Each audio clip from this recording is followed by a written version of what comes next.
ओम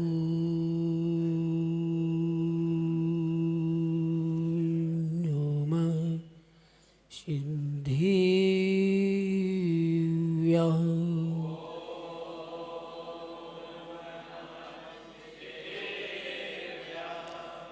नमो हरिहन्ताणं नमो सिद्धाणं नमो आयर्याणं नमो अज्जायाणं नमो लोये सब्शाओडं बोले अनंतानंद सिद्ध परमेष्टि भगवान की जय। देवाय देव मूलक जर्सी महावीर भगवान की बोली माँ भगवान के जन्म कल्याणक महोत्सव की जय। परम पूज आचार्य भगवान विशुद्ध सागर जी महाराज की जय। पूज्य मुनिवर अजित सागर जी महाराज की जय। उत्तम अकिंचन धर्म की जय।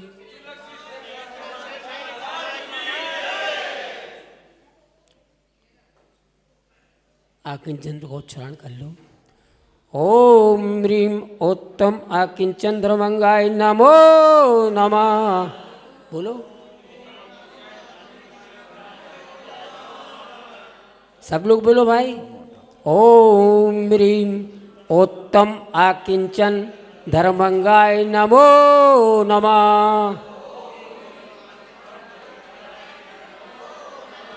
ओम ह्रीम उत्तम आकिंचन धर्मंगाय नमो नमः।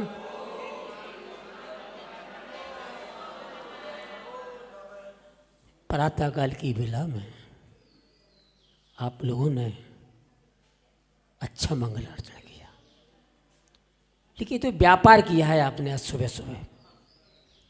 हम भगवान आपके चरणों में कुछ देंगे, तुम आपसे कुछ लेंगे भी। कलश करेंगे, उसका मूल चुकाया है आपने, व्यापार किया है। जो आपके था वही तो आपने दान किया, वो कुछ किया है।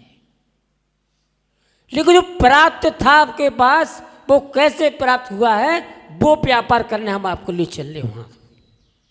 कितने धन्य हैं आप लोग, कितनी महिमा का गुणगान करें। जिनकी पूजा कौन करते हैं? धरणेन्द्र। जिनकी पूजा चक्रवर्ती और जिनकी पूजा भवनवासी देव सौदरमिंद्र करता है, जिनका जन्म कल्याणक सौदरमिंद्र बनाता है स्वर्ग से आकर, आज आप उनकी विनय कर रहे हो, अभिषेक कर रहे हो, तो संभावना पूजा भी करोगे। भाग्य मिला है आपको, धन्य है आप। ये सब मनुष्य भाव पाकर के हमने अपने को उस मार्ग में नहीं लगा पाया, तो धन्यता कहाँ जाएगी? धन्य करना है आपको, अभी धन्य नहीं हुए हो। जब पूजा कर लोगे, उस शाम तक पूरा कार्यक्रम संपन्न कर लोगे, तो 4 बजे से जो आप उठे थे उस आपका उठना सार्थक हो जाएगा। शाम को महाराज की आरती कर लोगे, भजन संध्या कर लोगे, तो आपका जीवन सार्थक हो जाएगा। करना क्या है? परिणामों को सरल रखना है, साम्य भाव रखना है, समता रखना है। कोई भी क्रोध करे तो अवहेलना नहीं है, ये सोच के शांत रह जाना है कि मैंने किया होगा सो आज निकल गया। आज भगवान के चरणों में इतना अर्पण करना, इतना अर्पण करना कि चाबी व्यापार की घर में ही रहे। व्यापार की चाबी घर में ही रहे। जो दिमाग किससे आना जाने बिलंगना था, वो दिमाग भगवान की भक्ति के द्वारा मैंने आज कितना प्राप्त किया, उसमें लगाना है। आइए चलते हैं गुरुवर के चरणों में। सिद्धेभ्यः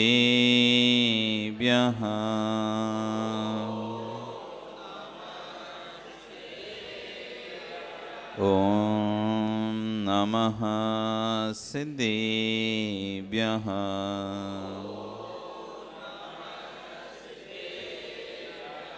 ओम नमः सिद्धेभ्यः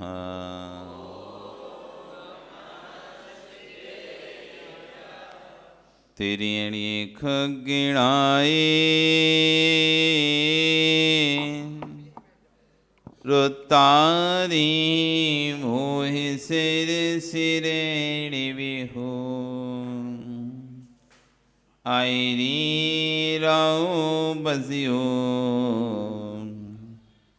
परवादीणियो अव्यजी लोए नमो अरिहंताणं नमो सिद्धाणं नमो आयरियाणं नमो वज्रायाणं नमो लोए सव्यसाहुरम। बोले अनंत अनंत परमेष्टि भगवान की, आदिरम आदिनाथ भगवान की, वर्तमान शासनी महावीर भगवान की, आचार्य श्री 108 विश्व कुंद कुंस्वामी महाराज जी की, आचार्य विश्व सागर जी महाराज जी की, अहिंसा में विश्व धर्म की।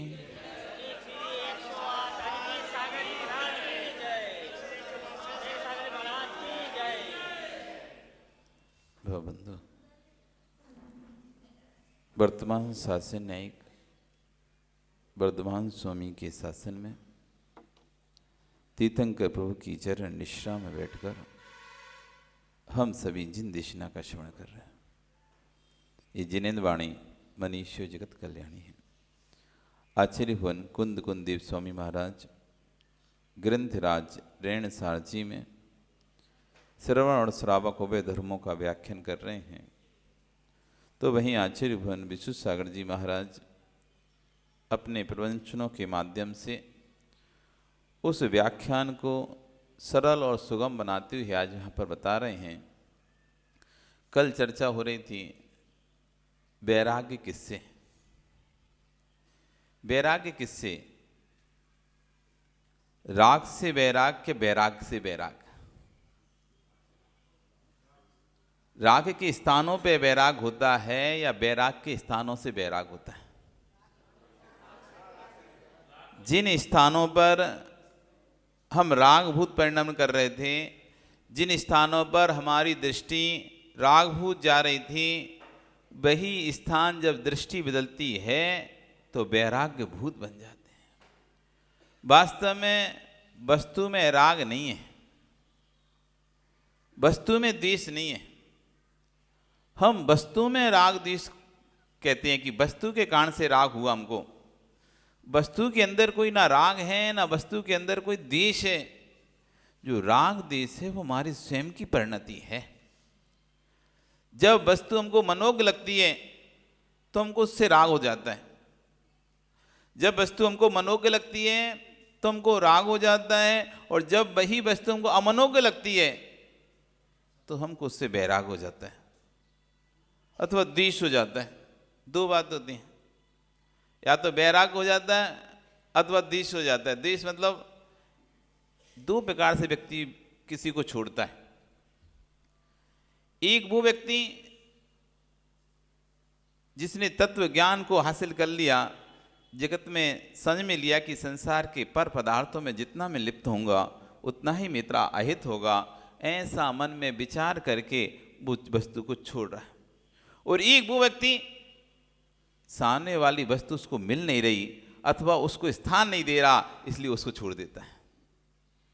जलन के कारण, ईर्ष्या के कारण भी छोड़ता है व्यक्ति। कोई व्यक्ति आप चाहते थे आपके पास आए, वो आपके पास ना आके दूसरे के पास चला गया तो आपको गुस्सा आ जाओ, हम तुमसे बातें नहीं करेंगे, छोड़ दिया। तो देश में भी व्यक्ति छोड़ता है और वैराग में भी व्यक्ति छोड़ता है। जब किसी से द्वेष होता है, किसी व्यक्ति से, वस्तु से हमको एलर्जी हो जाती है तो हम उसको छोड़ देते हैं। वैराग नहीं हुआ है लेकिन द्वेष उत्पन्न हो गया उसके प्रति, तो उस मित्र को, उस व्यक्ति को या उस वस्तु को हमने छोड़ दिया है। राग का साधन भी हमारे अंदर है, वैराग का साधन ही अंदर है। जैसे दृष्टि बदलती है वस्तु वैसी दिखाई देती है। जैसी दृष्टि होती है हमारी, रागभूत दृष्टि है तो रागभूत वस्तु दिखाई देगी, वैरागभूत दृष्टि है तो प्रत्येक वस्तु में वैरागभूत दिखाई देगा।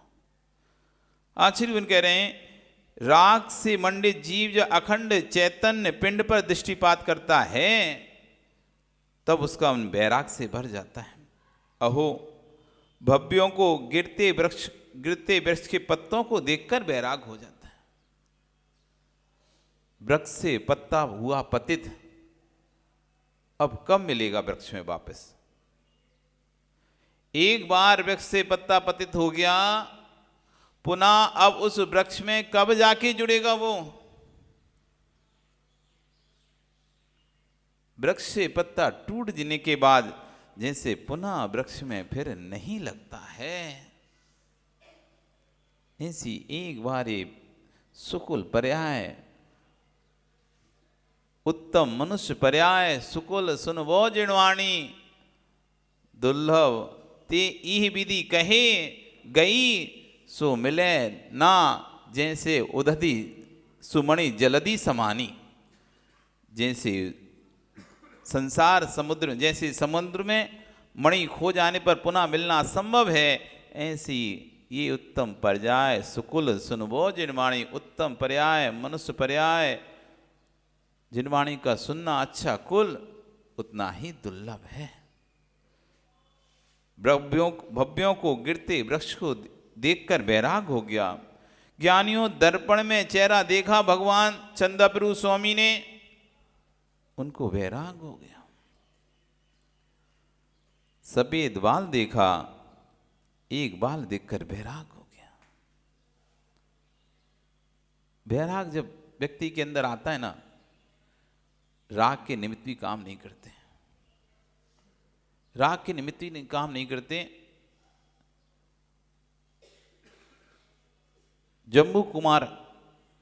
जम्बू स्वामी अंतिम केवली चरम शरीरी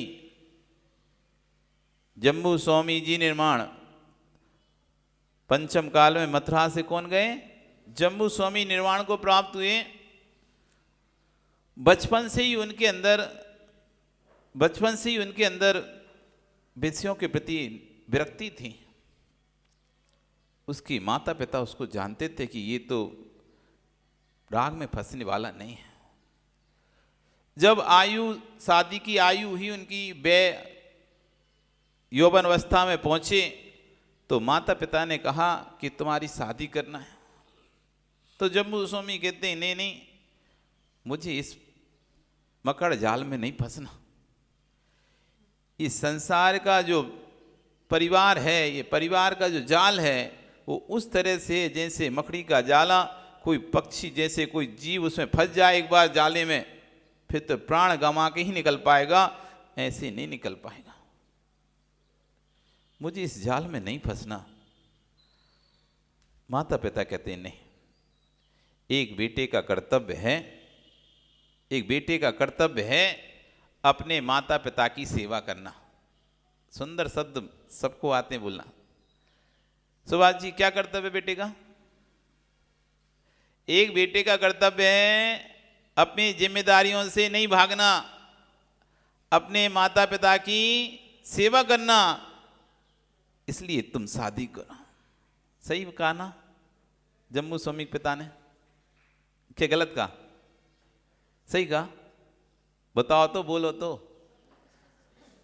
सही कहा कि गलत कहा? एक बेटे का कर्तव्य है, क्या कर्तव्य एक बेटे का? मनोज, क्या कर्तव्य है? अपने माता पिता की सेवा करना। बुढ़ापे का सहारा तुम ही तो हो। क्यों एक बेटे को पाला पोसा जाता है? क्या कह रहे हैं वो पिता? क्या कह रहा है? सिद्धार्थ अपने पुत्र महावीर से कह रहे हैं कि बेटा शादी करना है। बड़ा अच्छा रोचक दृष्टांत आता है महावीर पुराण पढ़ने में उस समय कि भगवान महावीर स्वामी कुमार अवस्था में हैं और घर में तैयारियां चल रही हैं, पूरा महल सजाया जा रहा है, सब कुछ हो रहा है। तो महावीर बालक खेलते हुए आते हैं, पूछते हैं पिताजी क्या चल रहा है, ये क्या हो रहा है, इतना सजाया क्यों जा रहा है महल को? तो बोलते जा तेरी माँ से पूछ। किससे पूछ? माँ से पूछ। माँ के पास जाते हैं, तो माँ से पूछती है क्या हो रहा है, क्यों इतना सब कुछ तैयारियां चल रही हैं। तो बोलते जा पिताजी से पूछ। और पिताजी के पास जा, तो माँ से पूछ, माँ के पास जा, पिताजी पूछ। अब दोनों एक साथ मिल गए कि अब आप दोनों ही बताओ अब ये तैयारी किसकी चल रही हैं। तो कहते हैं तेरे लिए लड़की देखने वाले आ रहे हैं, मतलब लड़की वाले आ रहे हैं, तेरा आज रिश्ता होना है, शादी होनी तुम्हारी। वो कहते हैं नहीं माँ, मुझे कोई शादी नहीं करनी। तब उपदेश वो भी ऐसी देते हैं, देख एक माता पिता अपनी संतान को जन्म देकर उससे यही तो इच्छाएं करते हैं कि बुढ़ापे में उनका सहारा बने, इसलिए तुझे शादी करना चाहिए। सही है ना? नहीं है, गलत है? क्या हो गया? हाँ, तो सुन गए सांप जैसे। आप सोच रहे कुछ बोलेंगे तो महाराजा भी पलट के नहीं इसलिए बोले ही मत, फंसा देंगे। नहीं फंसा क्या रहे हैं, सही सही तो बोल रहे हैं। क्या विनोद जी क्या सोचा आपने राहुल से, क्या अपेक्षाएं? यही तो अपेक्षाएं कि शादी करके अब तुम हमारी सेवा करना बुढ़ापे में, यही थी ना अपेक्षा, तभी तो शादी की। और क्यों की? आपने अपने बेटे का भला चाहेगा बुरा चाह, एक तरफ से बुरा भी है। बुरा क्यों है? अच्छा, और भला क्यों है? नहीं, भला क्यों है? जब तूने फंसा ही दिया तो फंसाने के बाद भला क्या है? भला क्या है तुम तो ये बताओ। बुरा तो तुम्हें समझ में आ गया, भला क्या देखा है? संसार नहीं छोड़ पाएगा अब ये हैं? आपने भला क्या किया?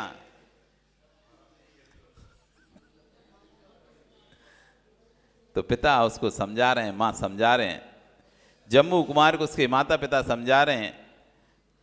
तब वो कहते हैं बात आपकी सही है, एक बेटे का कर्तव्य होता है, एक बेटे का कर्तव्य होता है अपनी माता पिता की सेवा करना, उनका सहारा बनना, पर उससे पहले अपने एक पिता का कर्तव्य होता है, एक माँ का कर्तव्य होता है अपनी बेटे की भलाई सोचना। पिता बेटे का कर्तव्य है अपनी माता पिता का ही सेवा करना, तो पिता का भी कर्तव्य है, माँ का भी कर्तव्य है कि अपने बेटे की भलाई सोचना। कौन से ऐसा माता पिता है जो अपनी बेटे की भलाई नहीं सोचता? सभी सोचते ना। आप क्या चाहते हैं? आपका बेटा सुखी रहे, खुश रहे, यही तो चाहते हैं, यही चाहते हैं और कुछ चाहते हैं? तो वो कहता है कि एक पिता का कर्तव्य है, एक माँ का कर्तव्य है कि अपनी बेटे की भलाई सोचना। आप अपने हृदय पर हाथ रख के बताओ, क्या शादी करने के बाद मैं खुश रहूंगा? क्या शादी करने के बाद मैं खुश रहूंगा? नियामक है ये? उससे मेरा उद्धार होगा, कल्याण होगा, कुछ हित होगा, भला होगा? दोनों के सिर झुक जाते हैं।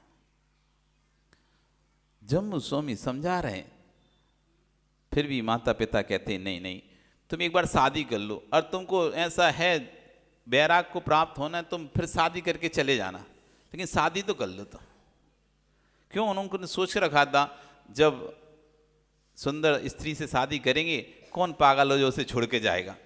और उन्होंने एक नहीं 4-4 कन्याओं से शादी करवाई। किससे?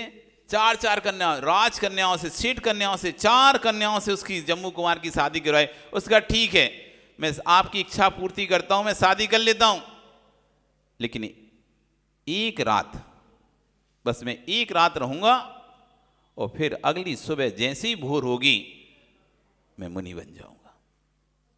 आप उन कन्याओं से पूछ लो, कन्याओं के पिताओं से पूछ लो,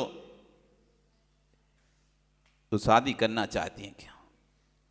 मैं मात्र सुबह भोर होते ही रात्रि व्यतीत करूंगा, और भोर होते ही जैनेश्वरी दीक्षा ले लूंगा। कौन पिता होगा? वो भी सोच रहे थे कौन पिता होगा जो अपनी कन्याओं को ऐसे देगा? अगले दिन तो मुनि बनना है उसको, तो पूरी जिंदगी खराब करने कौन देगा? तो कोई नहीं देगा। लेकिन सेठ, जो कन्याओं के सेठ थे, जम्मू कुमार तो सर्वगुण संपन्न था, उन्होंने कहा नहीं, हम तो एक दिन की शादी करेंगे, ये कन्याएं हमारी इतनी योग्य हैं, इतनी योग्य हैं, अपने हाव भाव से उसको रिझा लेंगी, अपने हाव भाव से, अपने प्रेम से उसको अपने बस में कर लेंगी। एक रात बहुत होती है, उसी में अपने बस में कर लेंगी।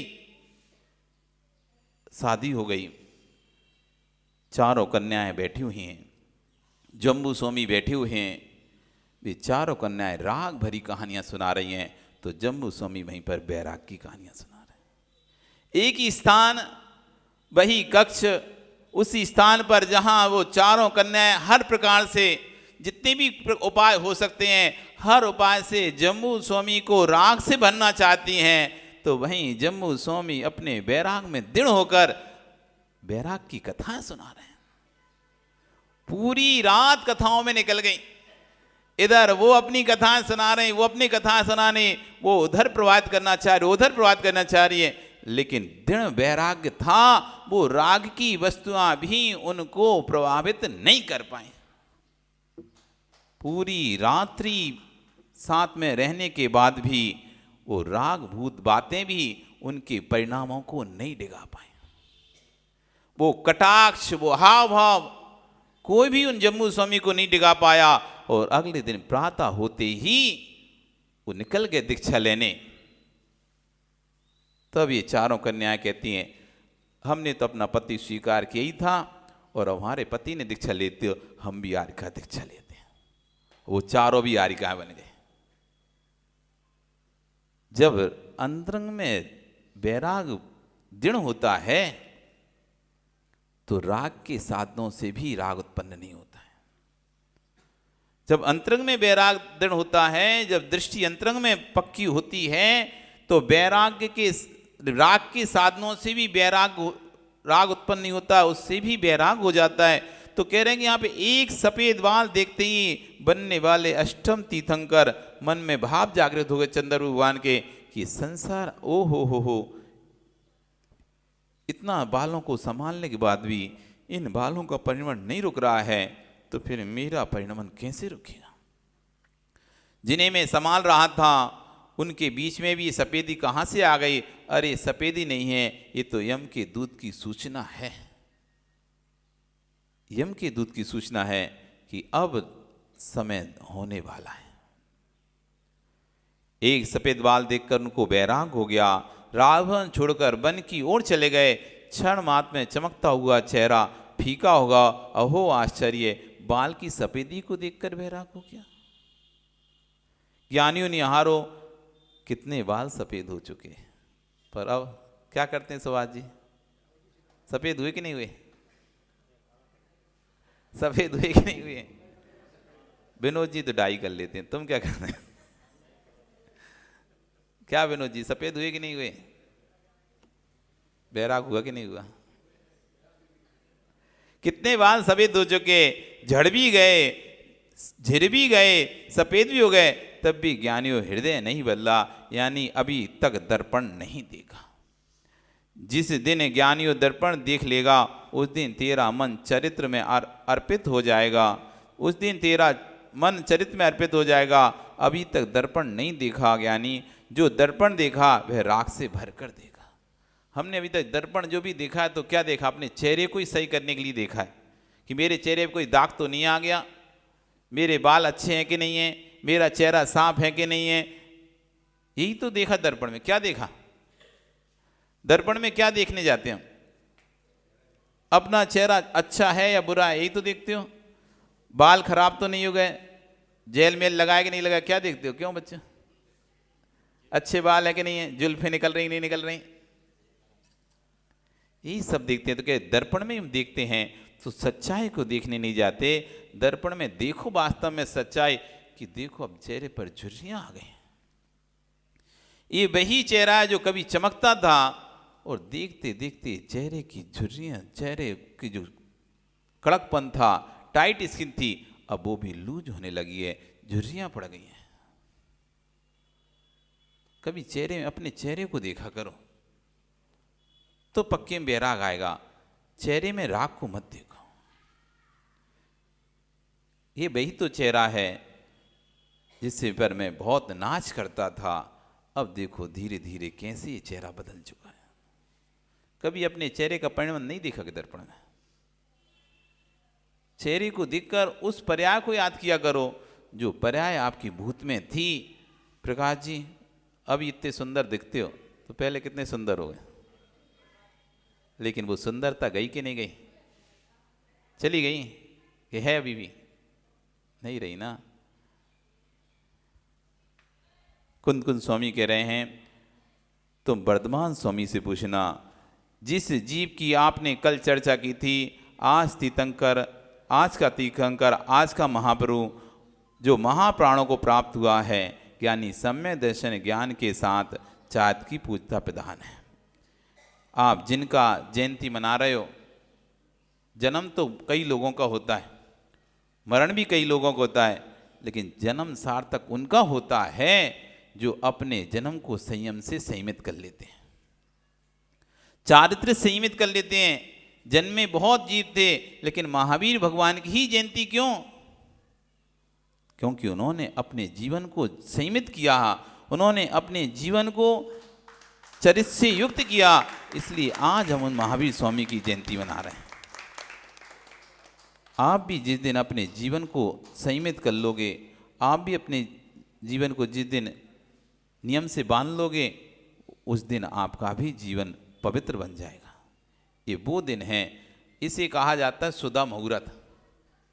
महावीर जयंती एक ऐसा दिन है जिसे सुधा मुहूर्त कहते हैं। सुधा मतलब कोई भी काम करना हो, कोई भी व्रत लेना हो, कोई भी नियम लेना हो, कोई भी नियम चालू करना हो, कोई व्रत आपका पड़ा हो पेंडिंग में, वो छूट गया हो, उसको चालू करना हो।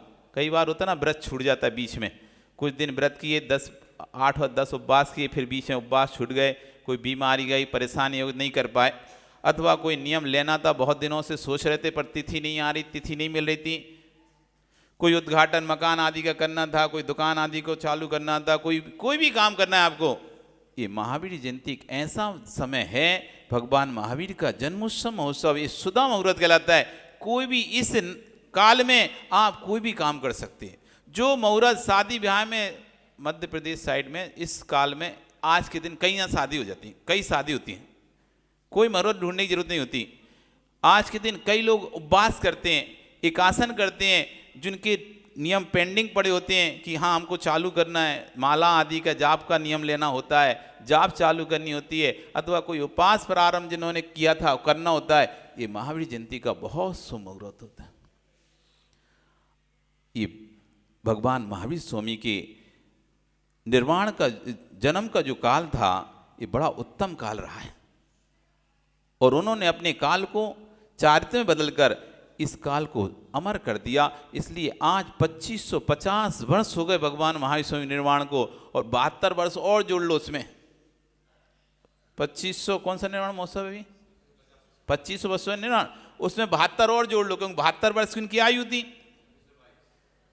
2622 वर्ष पहले भगवान का जन्म हुआ था, लेकिन वो काल आज भी पूज रहा है, वो काल आज भी जयंती के रूप में पूज रहा है, क्योंकि जिन्होंने अपने जीवन को चरित्र में बना लिया, वो काल उनका चरित्र में हो जाता है। हम भी इस दिन भगवान महावीर स्वामी के जन्म जयंती के दिन अपने परिणाम को निर्मल बनाए, और जो भी तुम्हारे पुराने काम पड़े हों पेंडिंग, जो नहीं कर पा रहे हो, छूटे हों, आज वो प्रारंभ कर देना।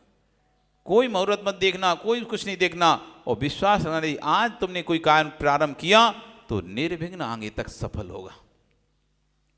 कोई उपवास, कोई माला, कोई जाप आपको लेना हो तो बिल्कुल आज के दिन आप, ये बहुत सुंदर मुहूर्त रहता है, आज अपने जीवन को धन्य करो इस मुहूर्त के समय, और नियम से कोई संयम, कोई नियम आज के दिन ले लो।